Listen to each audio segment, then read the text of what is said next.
Welcome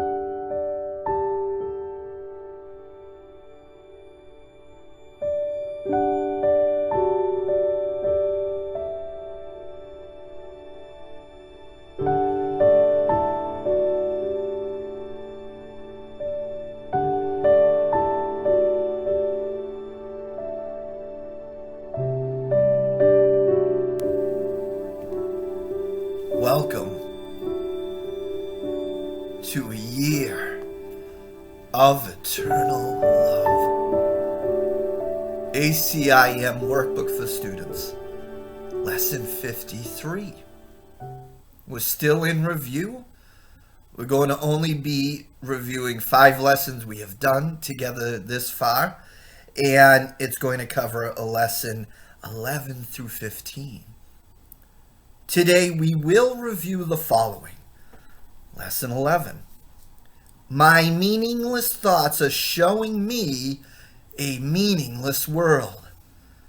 Since the thoughts of which I am aware do not mean anything, the world that pictures them can have no meaning. What is producing this world is insane, and so is what it produces. Reality is not insane, and I have real thoughts as well as insane ones.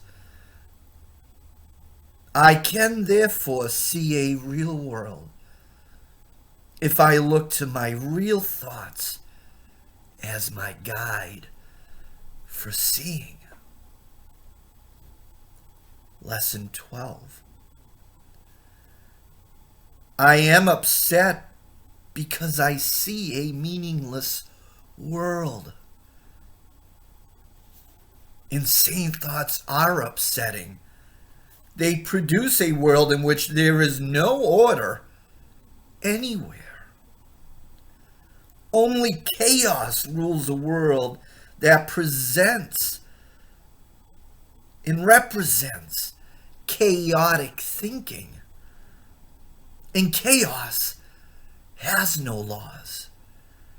I cannot live in peace in such a world. I am grateful that this world is not real and that I need not see it at all unless I choose to value it. And I do not choose to value what is totally insane and has no meaning. Lesson 13. A meaningless world engenders fear. The totally insane engenders fear because it is completely undependable and offers no ground for trust. Nothing in madness is dependable. It holds out no safety and no hope. But such a world is not real. I have given it the illusion of reality and have suffered from my belief in it. Now I choose to withdraw this belief and place my trust in reality. In choosing this, I will escape all the effects of the world of fear because I am acknowledging that it does not exist. Lesson 14. God did not create a meaningless world. How can a meaningless world exist if God did not create it?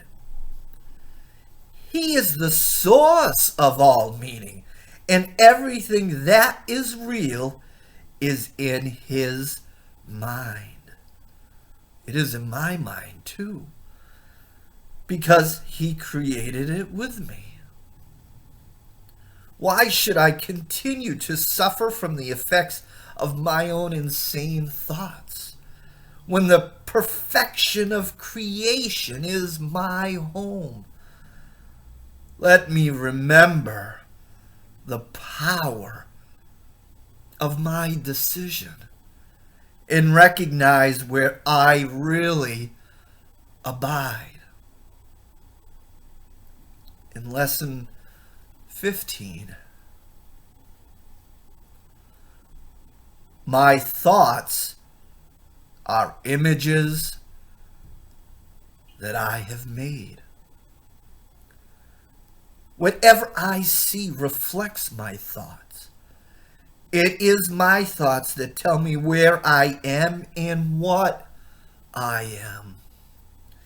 The fact that I see a world in which there is suffering and loss and death shows me that I am seeing only the representation of my insane thoughts. And I'm not allowing my real thoughts to cast their beneficent light on what I see. Yet God's way is sure.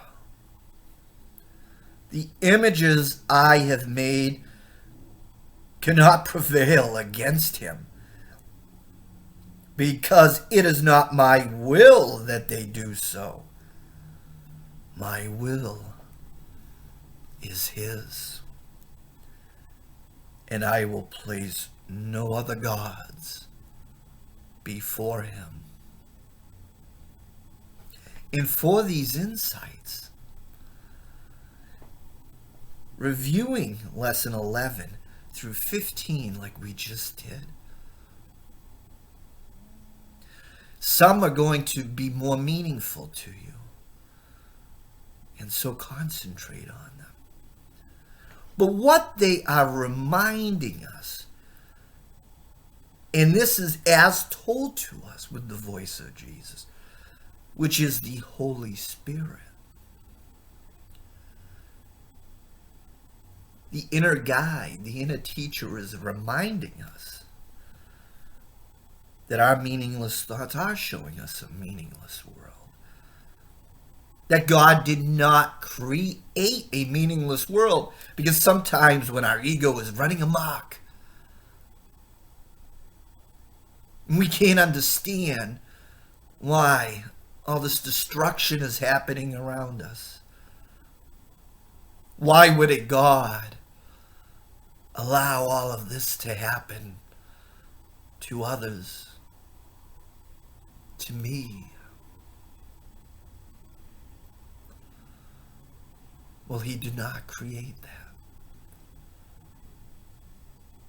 What we are projecting is our fear,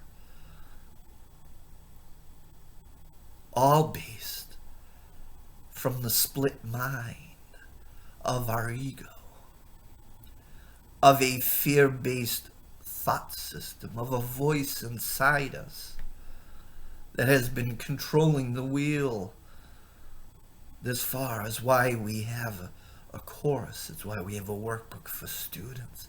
It's why we have mind training, to rewire our mind, because our minds are 180 degrees backwards from the thinking of God, the thinking of unconditional love. When we do have right thoughts and we say, well, I love everyone, I don't judge anyone, but is that really true? We're putting labels, judgments of any kind, on so many people and experiences. Oneness means one. The ego cannot even fathom what oneness means, that we are all one, the one Son of God. It's why we have to keep doing these. It's why we have a review. You may be saying, oh, this is a review, I can skip this. No. This is just so vitally important, to review in your mind what we have learned this far together. That my thoughts are images that I made. We have a choice to no longer see the illusions that we're projecting. We can choose to see reality with true vision, with the love, unconditional love that we extend. I want to thank you for joining with me today. This is a year of eternal love. I love you. And I hope you'll join me for tomorrow's lesson. And until then, God bless.